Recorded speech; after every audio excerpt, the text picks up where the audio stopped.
$12. That's all it costs to drop the temperature in your bedroom by 20 degrees, without a single kilowatt of electricity, without a filter to replace, without a subscription, without a utility company getting a single dime out of you. I'm going to show you a cooling system that engineers in Persia built 3,000 years ago that still outperforms a $400 window unit in dry heat. And I'm going to show you how to build it with clay pipes from the hardware store on a Saturday afternoon. And here's what kills me. Before they started locking building codes down and HVAC contractors started lobbying municipalities, people were doing this in the American Southwest in the 1970s. Documented, built, tested, working. There are homeowners who built these systems in Tucson and Albuquerque in 1974, and their grandkids are still using them today. Not maintaining them, not servicing them, just using them. Because dirt doesn't break. They want you buying a new AC unit every 7 years. They want you calling a technician every time a capacitor blows.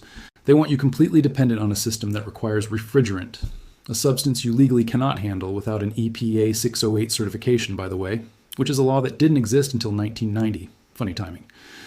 Right when DIY repair was becoming popular, they made the core consumable in your cooling system illegal to touch without a license.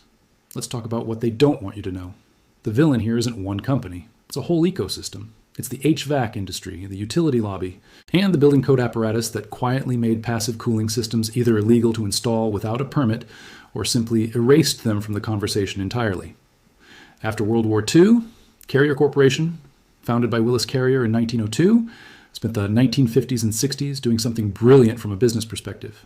They didn't just sell air conditioners. They lobbied for building standards that assumed mechanical cooling, insulation ratings, window-to-wall ratios, ductwork requirements. All of it got baked into residential building codes between 1958 and 1975 in most U.S. states. By the time the energy crisis hit in 1973, a generation of builders had completely forgotten how to design a house that breathes. And the builders who did remember, the ones doing adobe construction in New Mexico, the ones putting thermal mass into their floor plans, got squeezed out by the tract housing boom that needed fast builds, cheap materials, and zero deviation from the standard plan. And here's your specific technical detail that proves this is deliberate. The International Residential Code, section M1401, look it up, requires that any cooling system in new construction meet specific mechanical ventilation standards. A passive earth cooling system doesn't fit those definitions, so builders don't build them, inspectors don't know them, and your HVAC guy definitely isn't going to quote you one. Why would he? There's no service contract on a clay pipe buried in your yard. There's no annual refrigerant recharge. There's no $200 diagnostic visit when it stops working, because it doesn't stop working. The trap was set before you were born. The rules were written to make the expensive solution mandatory and the cheap solution invisible. Here's what smart builders in desert climates already know, and have known for centuries. The system is called a connet, or in its architectural application, a wind catcher combined with an earth tube or cool tube system. In Farsi, it's a bad-gir. In modern passive building science, it's called an earth-air heat exchanger, or EAHE. The physics is not complicated. Dig down 4 to 6 feet in the ground, and the soil temperature stabilizes. Doesn't matter if it's August and 105 degrees outside. At 4 to 6 feet, ground temperature sits between 50 degrees and 65 degrees, depending on your region, year-round. That's not a theory. That's documented by the USDA Agricultural Research Service and backed by decades of soil thermal studies. The ground is a thermal battery. It charges all winter and discharges all summer, and it does it whether you tap into it or not. You run air through a tube buried at that depth. The air surrenders its heat to the soil. Cool air comes out the other end. That's the whole machine. No compressor, no refrigerant, no moving parts except the air itself. The Romans used this in their Hippocaust systems, but most people only know the floor heating application and miss the fact that Romans also used underground air channels for summer cooling in the same structures. The Iranians perfected the wind catcher side of this equation in 500 BC, and you can still walk into a yakchal, an ancient Persian ice house, that used this exact principle. There are 3,000-year-old structures in Yazd, Iran, that maintained cool interiors through summers that hit 115 degrees. Standing structures, you can go visit them. They're a UNESCO heritage site. The same civilization that built those structures didn't have electricity, didn't have refrigerant, and didn't have a Carrier Corporation sales rep. They had physics, and they respected it. In 1977, researchers at the New Mexico Solar Energy Institute tested residential earth tube systems and recorded 18 to 22 degrees high temperature drops in ambient air passing through buried clay and concrete tubes. Published, peer-reviewed, then largely ignored because the DOE pivoted funding toward mechanical systems under Reagan. That research exists. You can find it. The numbers are real. In 2012, a study published in the journal Energy and Buildings tested a residential EAHE system in a hot, dry climate and confirmed consistent outlet temperature reductions of $15–20 relative to ambient. That's 27–36 degrees in peak summer conditions. Modern confirmation of ancient knowledge that nobody in the HVAC trade is going to hand you a brochure about. This is why real builders, the ones who actually understand thermodynamics, look at a modern residential HVAC system and see a $6,000 machine doing what dirt does for free. Before they ban this kind of talk from the algorithm entirely, get this information written down somewhere. Here's exactly how to build a basic bedroom cool tube system. Real numbers, no fluff. 4-inch diameter terracotta drain pipe. The cheap stuff, not the glazed kind. You want unglazed terracotta because it wicks minor condensation back into the soil rather than pooling it. Home Depot sells it, around $3–4 per linear foot. For a basic 20-foot run, you're spending $60 to $80. If you source it from a landscaping supply yard or a salvage place, and you should, because these yards are full of reclaimed pipe that contractors pulled out of century-old drainage systems and have no use for, you can absolutely do a short demonstration run for $12 to $20. A trench, 4 feet minimum depth, 6 feet preferred. You want at least 20 linear feet of run for meaningful cooling. Longer is better. The sweet spot for a bedroom scale system is 30–50 feet. If you've got the yard for 80 feet, you're building something that can cool multiple rooms. A screened intake hood keeps animals and debris out of the inlet. $8 at any hardware store. Get the galvanized steel version, not plastic. It's outside. It will get sun. Plastic fails. A low wattage inline fan, optional. But if you want to push volume, a 20-watt centrifugal fan moves enough air for a bedroom without negating your energy savings.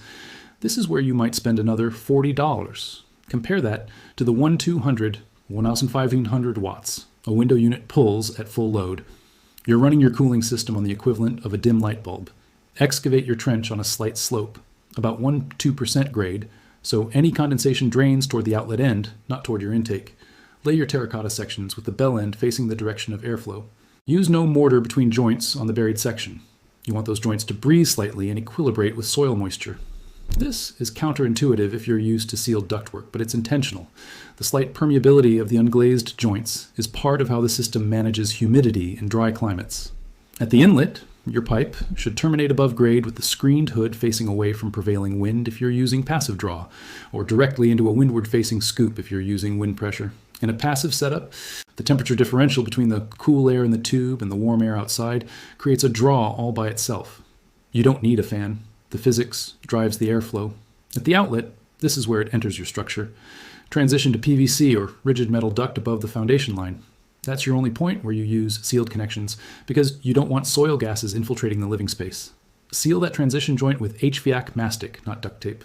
Duct tape fails in 2 seasons. Mastic lasts 20 years. In dry climates, the American Southwest, high desert, anywhere with low humidity, you will see a 15 to 22 degrees temperature drops in the air exiting the tube on a hot summer day. On a 105 degrees afternoon in Phoenix, you're getting air out of that tube in the low to mid 80s without running a single watt of compressor load. In humid climates, it's less dramatic, closer to 8 to 12 degrees. And you need to manage condensation more carefully, but it still works, and it still offloads cooling load from your mechanical system, which means lower bills, even if you're not going fully passive. The configuration that gets you 20 $20 on the cheap. A 20-foot reclaimed terracotta run at 5-foot depth, angled into a north-facing basement window or foundation vent, with a box fan drawing air through from the outside. Dirt simple. $12 in pipe if you source smart. That's the proof of concept build. Do that first. Measure the outlet temperature on a hot day with a $10 infrared thermometer. Then you'll believe it. Then you'll dig the longer trench. They want you in a house that cannot function without a utility contract. They want you locked into equipment that fails on a 10-year cycle, right around the time the warranty expires, which is not an accident. That's called designed obsolescence, and Carrier, Lennox, and Trane all know exactly what they're doing. They want the service technician to be a required participant in your ability to sleep comfortably in August. They want building codes that require licensed HVAC contractors to sign off on anything that moves air in your house. So the $12 solution never gets mentioned in the same breath as the $6,000 solution. They want architecture schools teaching young designers that passive cooling is a historical curiosity, not a viable modern system. Because if the next generation of builders knew this stuff, the HVAC industry's guaranteed replacement cycle starts breaking down. They want you to believe that ancient civilizations were primitive, that 3,000 years of desert engineering was just people suffering until Willis Carrier saved them. That is a lie they sell you to keep the compressors running. The people who built EAHs didn't have electricity and they weren't suffering. They were engineering. And their buildings still work. Dealers will never tell you to bury a clay pipe. Your utility company will never send you a pamphlet about ground-coupled cooling. The government doesn't want you discovering that the most effective cooling infrastructure for a dry climate costs less than a tank of gas and requires no ongoing expenditure whatsoever. That's not a conspiracy theory. That's just following the money to its logical conclusion. Here's how you fight back. Build one. Even a demo run. Even in your crawl space. Even just to prove to yourself that the physics works. To have the soil temperature is real, that cool air comes out of the ground for free. Once you've felt 65 aqueous degrees air come out of a buried pipe on a 100-degree day, you will never look at your electric bill the same way again. Talk to your neighbors.